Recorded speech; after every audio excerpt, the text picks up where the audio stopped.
pump for my foot. Me can't go up in and something more and say, cut right, it's not a Victoria, right? They say chick V lick me. One piece of crosses and I'll rev pray for me, you know.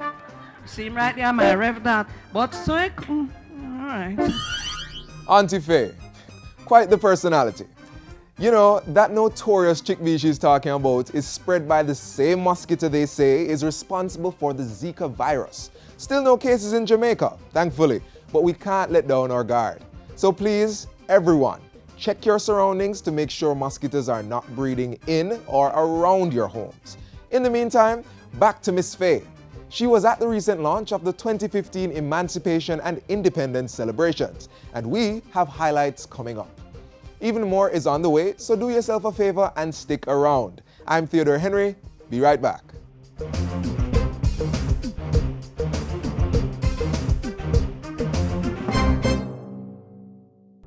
Look inside the drum.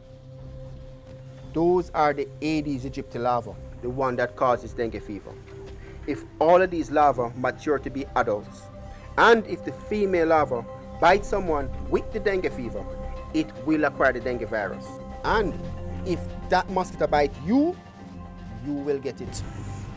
Dengue fever? Yes. Help prevent the spread of dengue. Clean up your home and community. Destroy mosquito breeding sites. Protect yourself from mosquito bites. Prevent dengue fever. Thanks for sticking around. In just about 5 minutes, we're going to revisit a bit of important history. But first, here's the news of the day.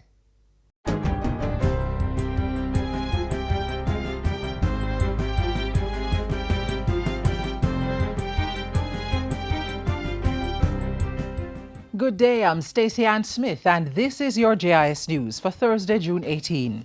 A major water supply improvement project is scheduled to get underway in the Kingston metropolitan area. Cabinet has approved a contract valued at over $7 million for Derrick Gibson Limited to do the work. The work includes the procurement of 50,000 solid-state cold water meters and 25,000 brass valves, and that contract is for 12 months. The Information Minister was speaking at Wednesday's Jamaica House media briefing held in Montego Bay. The Ministry of Health will be adding 10 new ambulances to its fleet to improve emergency services in the health sector. Health Minister Dr. Fenton Ferguson signed a contract on Wednesday with Toyota Jamaica Limited to purchase the ambulances. The $81 million contract was signed at the Jamaica Diaspora Conference in Montego Bay. The procurement of these ambulances, therefore, while complementing several other activities, will assist to fill some of the existing gaps where transporting patients is concerned. Dr. Ferguson added that 6 additional ambulances would be sourced through the program for the reduction of maternal and child mortality. In addition, we have signed off on 2 new ambulances to be procured through Chase Fund. Very shortly, I'm also going to be handing over 2 buses to be used as part of the mental health program. Meanwhile, the Health Minister says government has implemented a number of initiatives to help the diaspora in donating equipment and other items to the health sector. Among other things, a Health and Wellness Foundation was established in keeping with the Charities Act. Through the work of a diaspora think tank and the newly established Diaspora Advisory Board, a business plan has also been developed.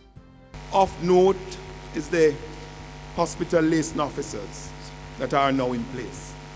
That will make a big difference. We have them locally, we have them from the diaspora.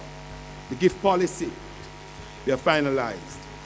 We have put in place an equipment performance task force to deal with specification and standards for equipment. The 2015 Jamaica Diaspora Conference has meanwhile cemented partnerships which will help strengthen the country's education sector. Junior Foreign Affairs and Foreign Trade Minister Arnaldo Brown gave details of some of the initiatives at a press conference on Wednesday. We had the Ministry of Education in collaboration with the diaspora who will be hosting summer camp initiative in July of this year, and that initiative is being supported by the USAID and to the tune of US $250,000, where over 500 youngsters will be trained in literacy and numeracy. The summer camp will be held at the Cedar Grove Academy in Portmore, the College of Agriculture, Science and Education in Portland, and the Sam Sharp Teachers College in St. James. 5 teachers will also visit the Loma Linda University in California this summer to get training in science, technology and engineering. And next year, the faculty of Loma Linda will come to Jamaica where they will train 100 teachers in this particular area of emphasis. The 2015 Diaspora Conference, which was held from June 13 to 18 in Montego Bay, was the biggest since its inception in 2004. 2,282 people participated in the conference, the highest turnout yet. The Education Ministry is appealing to schools to use the GSAT profiles that are on the results paper for each child to better serve their needs in the next phase of their education. The detailed information about how a child did at GSAT needs to be carefully analyzed and used by everyone. Right away you can know what are the weaknesses or the strengths, not just of the class, but of every individual student. So those profiles can be used very effectively to correct weaknesses. Noting failures rather than trying to ignore them, and using them not to cramp, but rather as risers for remediation and success. And finally, Investment Minister Anthony Hilton is lauding a new multi-million-dollar investment as a testament of government's push to improve the business environment for economic growth. The minister has welcomed Separate Limited's $350 million investment in new equipment and facilities, including a Tetra Pak compact flex filling machine, the first of its kind in the Caribbean. Much has been implemented to ensure that our local companies can get most from their investment.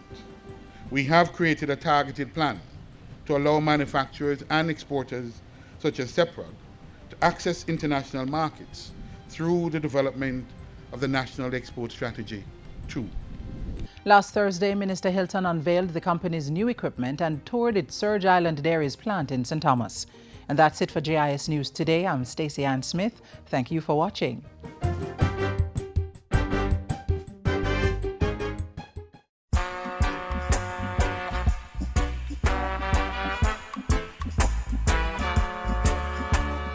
"67 years ago today, the United Nations Commission on Human Rights adopted the draft International Declaration of Human Rights, setting up what they called a common standard of achievement for all peoples and all nations. But the story did not begin or end on June 18, 1948. That date marked the end of the Commission's third session on the document. It represented the first part of a Bill of Human Rights that the 18-member Commission had been working on for more than 2 years, and the June vote was not without opposition. But it would be further refined and later presented to the UN General Assembly for final approval. As a British colony, Jamaica was not a member of the UN when the General Assembly adopted the Universal Declaration of Human Rights on December 10, 1948. But at the 1963 General Assembly, barely a year after our independence and membership in the UN, Jamaica proposed that 1968 be designated the International Year for Human Rights to mark the 20th anniversary of the declaration. The proposal was accepted, and so began a long and rich tradition of Jamaica's outstanding role in the United Nations.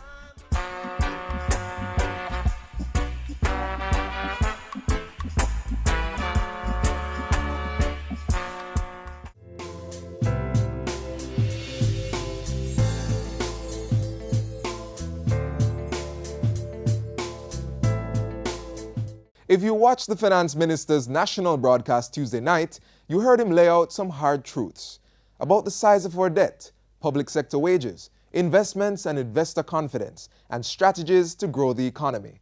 He also talked about the IMF and the perception that government is intent on passing its tests without regard for the impact on citizens. But as you'll see in this next feature, passing the tests is all about the welfare of the citizens.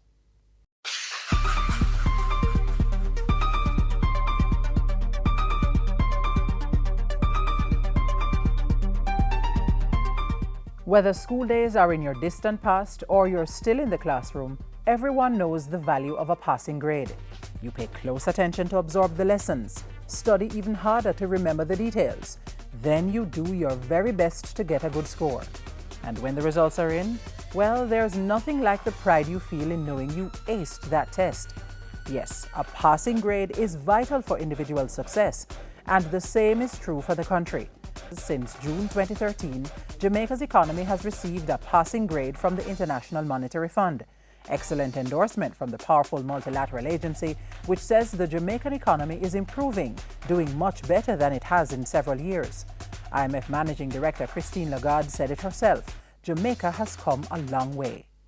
What you have done personally under the leadership of your Prime Minister is nothing short of astonishing. So well done. Kudos aside, an IMF pass mark means a whole lot, not just for the government, but for almost every aspect of life. The IMF provides money for balance of payment support. In other words, the IMF provides money to help the country to pay its bills internationally. But an arrangement with the IMF also provides money from the World Bank, which lends money directly to the government of Jamaica to build schools, to build roads, to build hospitals, as well as money from the Inter-American Development Bank, which is used for policy-based loans. It also paves the way for grants from the European Union, which is used for all kinds of things, poverty reduction, crime fighting, and all of those things. So if you don't pass the IMF test, you don't get those funds. So there's a direct relationship passing the IMF test. Yes, and fighting poverty, fighting crime, building schools, all of those things that the people depend on. Another plus of a passing grade is the signal it sends to investors. The investments that we need in the private sector to create jobs. What we are seeing is that foreign investors are investing more in Jamaica than domestic investors. That said, though, positive effects on the overall economy will take time to trickle down to significantly impact the spending power of regular Jamaicans. Analysts tell us there's a good reason for that. If you're in a deep hole, you'll have to take your time and climb out. So you could have been deeper in the hole weren't it for the policies being pursued by the government. No questions about it. Government's economic reform program is working, and the administration is adamant that it's sticking with the plan for reasons analysts agree with. Without the IMF agreement, the country would shut down because you won't get any money from the World Bank, the IDB, the European Union. Investors will be looking elsewhere and not Jamaica. To my friends at Jamaica, the hard choices have been made. Don't stop now, because you're almost at the finish line. The global community has taken notice, and Jamaica has now gone from a problem credit to one that is now leading the pack. So hats off to the government for ensuring that the easier and softer way was not taken once again. Thank you, Prime Minister. Prime Minister, you should be applauded for your vigilance during these difficult times in positioning Jamaica as a leader. And to the people of Jamaica, your perseverance was the crucial needed element for your government to leapfrog your beloved country from one with troubles to now one with a workable vision.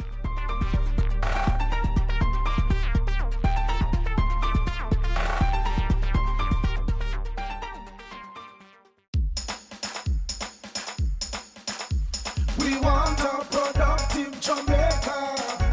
We all are productive Jamaicans. Productivity to move forward on this land. Productivity, that's the way to go, we should understand. Productivity is the way to go for all us Jamaicans. Small business, big business, old and young, we are tell every woman and man. We want growth and prosperity for a better nation with a building plan. So we can build our product and sell our product and put more money in our hand. Our economy can rise to a level and build a better nation. Productivity to move forward on this land. Productivity, that's the way to go, we should understand. Productivity to move forward on this land. Productivity, that's the way to go, we should understand. Productivity. Productivity, pathway to prosperity. A message brought to you by the Jamaica Productivity Center, a department of the Ministry of Labor and Social Security. Proud and Free Jamaica 53. It's the theme for 7 days of celebrations, starting in just over a month. That's right, it's festival time, and government has a lot in store for this year's emancipation and independence celebrations. Just take a look.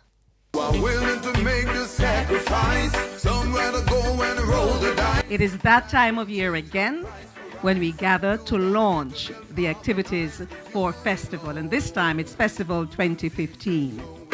What will grow. Oh, yeah. The content and context of the activities of this year will not only commemorate our historic achievements and the movement into emancipation and independence, but it will also spur a sense of belonging to the nation and its successes.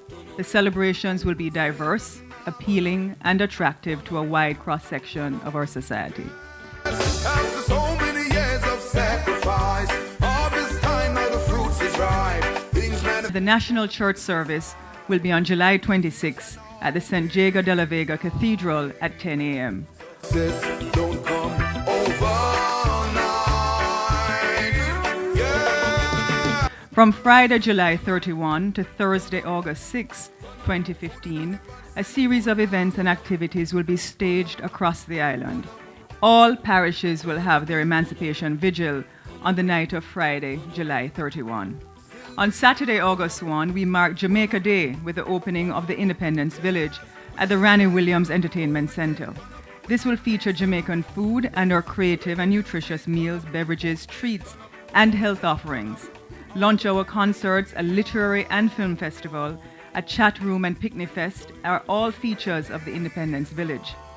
Hope Road from King's House Gate to Phoenix Avenue will be transformed into a bright and vibrant marketplace with Saturday market. Parking will be provided for shoppers at King's House. We bring in curry uptown.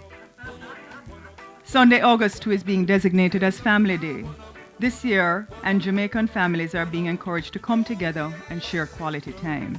On August 6, the Grand Gala will come alive of the country's biggest celebrations with over 35,000 patrons. The Grand Gala event this year will unite the country in one major celebration of our theme.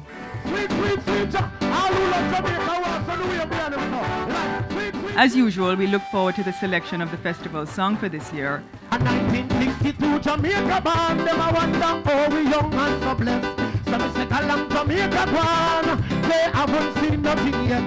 That's why me love my pretty little island, the place tourists come to eat stress. So welcome one, welcome all to me pretty little island of the greatest. Jamaica we little but we calabar. Yes, me neighbors drink cut down your tent. How them expect me to go left down your. Give me baby sweet festival sound, and everybody come to town. Give me baby sweet festival sound, no nobody come take me down. The festival sound and the whole member sound. Give me baby sweet festival sound. When you see me ancestors. Me might look white, yes, I'm still black. In the streets, them ask if a yellow man that. Jam rock full of star like that. Made in Jamaica by Jamaican. And our national festival queen. Bless her, bless her.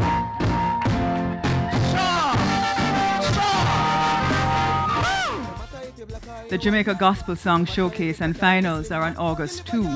Meligo Round and World Reggae Dance Championships on August 4 and 5.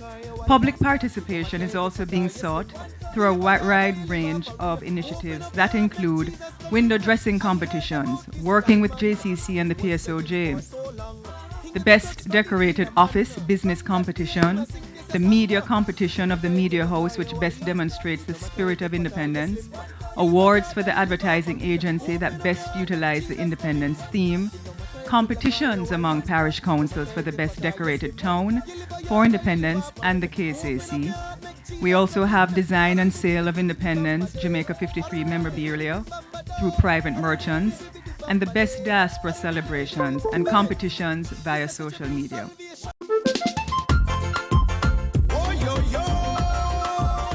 Remember when we did have things and we say a colorful flash with a floral dash? We will see the return of festival fashion under the theme Bandana with Denim, create the fashion rhythm. You see this piece of cloth? It is no longer a piece of cloth. It is now called fabric. Because it gone in a society. Miss Denim married to Miss Bandana and things are go on. Never forget my Jamaican shore. Let's open the door and welcome the poor. Show love to each other some more. I know we no nice like my Jamaica. No we no sweet like my Jamaica. This is the right white one. This is the original one. Over time, we lost touch with it, and sometimes we couldn't find it, and so some other designs came with a finer plaid. But if you're buying, try get this one. This is what really is ornate. The Nash then Mrs. Me can't have your pants. They come, me bra out a barrel, go muggle, muggle, muggle, muggle. Ladies and gentlemen, Miss Culture 20 Nuff Nuff. We spend time in America and in Canada, nowhere to me like my Jamaica. Nowhere no nice like my Jamaica. Nowhere no sweet like my Jamaica. We spend time in America and in Canada, nowhere to me like my Jamaica. When me day a foreign hungry used to bust me shut. Now me there Jamaica, all of my things they food me good. Like bread. We're going to cook up a whole heap of fashion. We have to give thanks to your land like this. Rural celebrations will happen concurrently through all parishes. The structure of events within the parishes will include the Thanksgiving services, the Emancipation vigils, the sounds of drums, the festival bandwagon, the Independence Day flag raising ceremony, Independence Day stage shows, and street dances.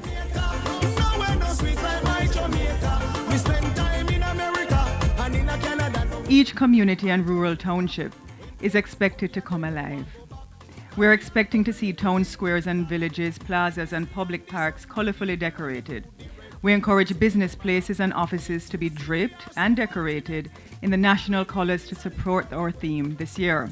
I urge all of you to come out and feel the festival. I know we're no nice like my Jamaica. No, we're no sweet like my Jamaica. We spend time in America and in Canada. No, we're to me like my Jamaica. So, you heard the Culture Minister saying Sunday, August 2, will be celebrated as Family Day here in Jamaica, right? Well, here's what you didn't hear. The day will also be promoted as one to reconnect to our roots and to bolster ties that bind.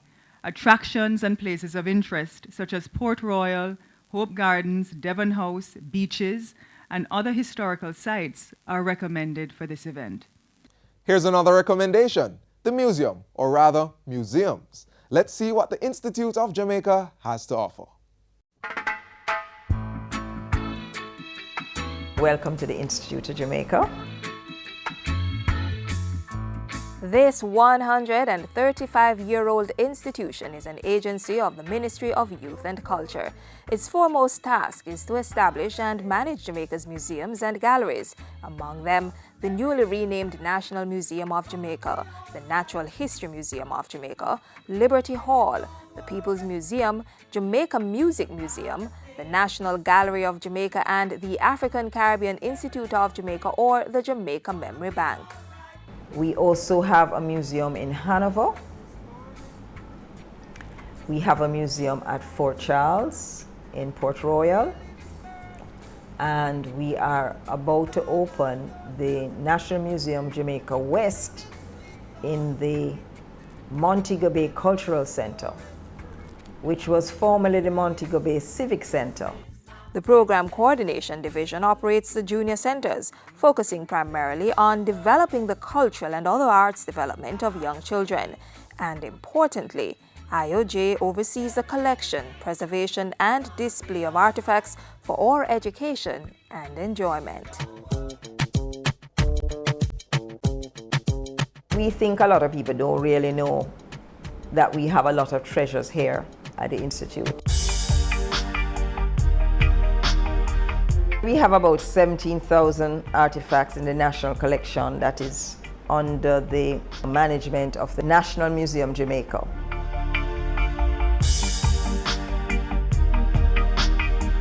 The National Gallery has several permanent galleries.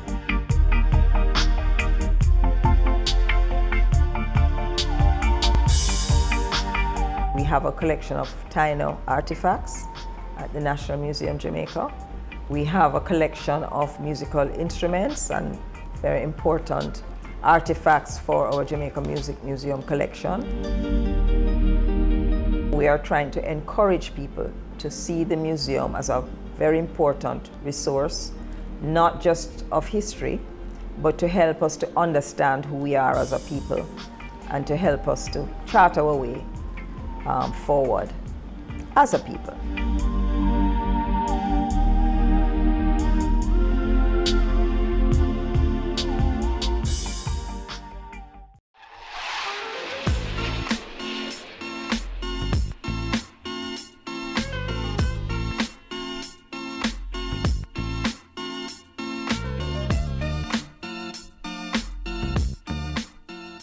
The magazine is just about complete. But before we go, we want to answer one of those viewer feedback mails we're always encouraging you to send. It was received on June 10 from Anjali Parnell, who writes, Dear Jamaica Magazine, I often watch the show. It is very good. I would love to see more segments on garbage. I am not from Jamaica, and it just about kills me every time I see someone throw away trash here. Please, get out there and film people throwing away trash. Show that when there is heavy rainfall, all that trash left by the riverbank is going to wash down and then get washed up on the beaches. I have not seen anything like this on your programs. Let's start talking about recycling. I believe this kind of information will help. We hear you, Anjali, and thanks for watching and writing. We have carried programs about proper garbage disposal practices in the past, but we agree, a timely reminder is in order. Please know we are working on it, so keep watching Jamaica Magazine for that and other useful information. In the meantime, keep writing, all of you. Our email and Twitter info is on the screen. And remember, you can watch this program and others on our website and YouTube channel. I'm Theodore Henry. Thanks for making it Jamaica Magazine. See you tomorrow.